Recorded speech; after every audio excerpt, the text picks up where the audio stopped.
Hi, I'm Dr. Greg Stern, Stern Chiropractic, helping you and your kids maximize your health, performance, and quality of life naturally.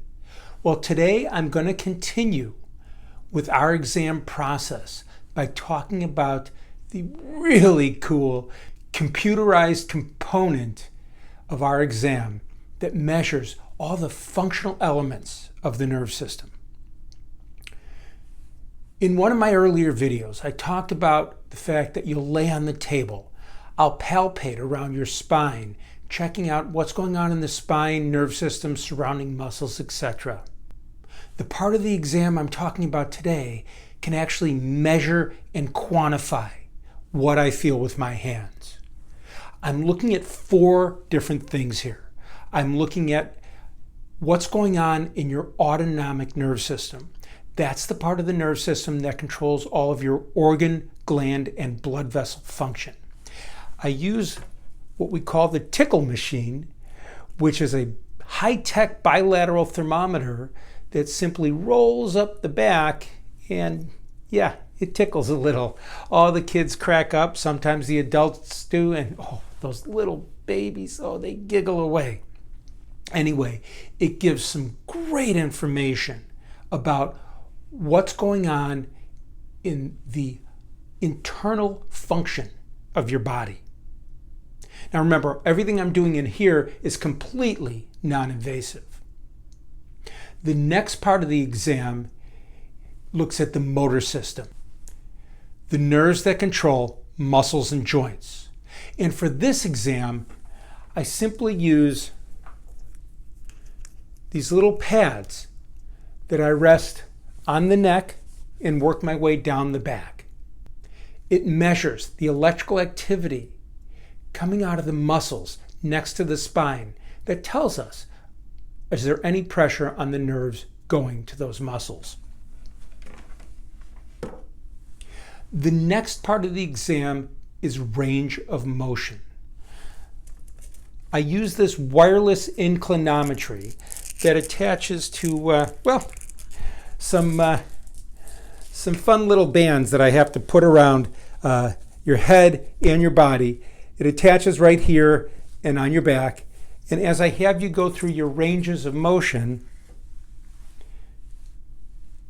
etc., I can actually use that wireless inclinometry to measure your range of motion. Really cool stuff. And the last part of the exam is something called heart rate variability. We think about our cardiovascular health as we work out really hard, and the quicker we catch our breath, the better our cardiovascular health is. With our autonomic nerve system, the quicker we can adapt to the world around us. For example, temperature changes, the quicker we can adapt to that. Something coming at us like a car, the quicker we can adapt to that, the better. For this, you simply rest your fingers in here for 5 minutes while you listen to some comfortable music, and it takes all of the measurements. Really easy, non-invasive, and relaxing, and available for people of all ages. With the very little ones, we just use the tickle machine. With the young kids, but the ones that can sit for a few minutes, we do the tickle machine and the motor exam. And for kids that can sit longer, we do all 4 components. And that's for the adults as well. Let's take a look at the reports it produces. So each part of those scans provide me with valuable information about what's going on in your body. And it gives me a great idea of your healing capacity as well. Now, the first 2 scans that we did with the tickle machine and the motor where I put those pads down your back, they show the amount of subluxation or nerve system interference with color, green being mild, blue being moderate, red being severe, and yellow being very chronic subluxation. So a motor picture can look like this. This person has a whole lot of subluxation going on. Now, a normal motor picture is going to look like this. There is no color, and it's got this bell-shaped curve representing muscle tone. But when there's a lot going on, like this person has, it says, okay, we've got to do something about it. Now down here, it takes this picture and puts it inside that normal. So it shows what's going on with you and how that compares to normal. And over here is the symmetry.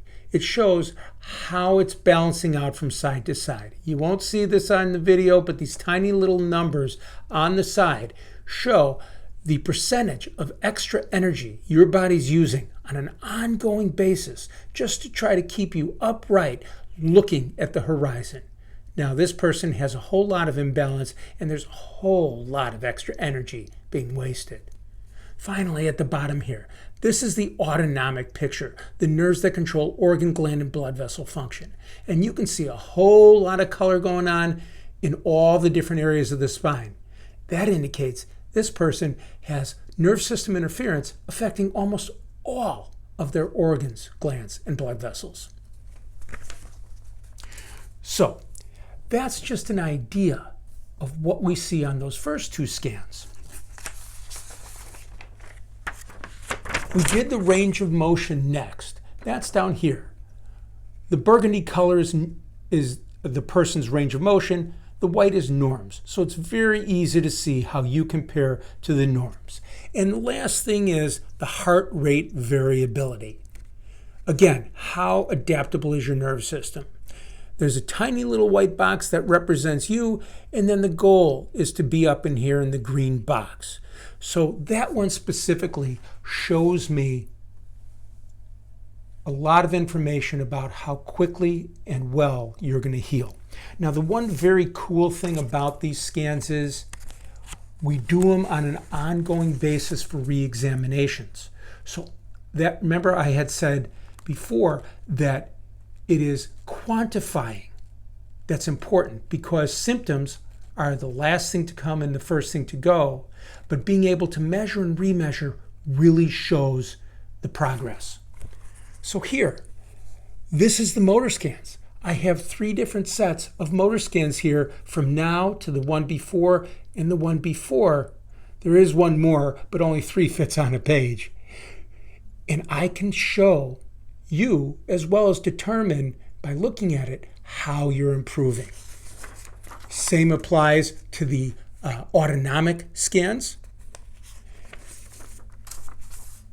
range of motion, and heart rate variability. Now, the last thing that I didn't mention yet is that these scans are all quantified together into something we call a neurospinal functional index report. It gives you a school grading scale, 0 to 100, of where your overall health and well-being is. It shows it right at the top, and it shows where you're at along a continuum. It shows a bar graph of where your scores are from this time. And when you go home, it's a whole lot of information to process, but each individual test is written out with exactly what it is and gives your score for the individual tests that all go to make up this overall, what we call NSFI score. So that's what we do in the exam. Next month, we're going to talk about the report of findings, or going over all the results. Again, I encourage you to go to the website, www.sternchiro.com. Check out our newsletter archive with over 24 years of health and wellness newsletters there for you. Please share these newsletters with your family. I hope this has been helpful. I hope you have a wonderful month, and I look forward to seeing you next month. Peace.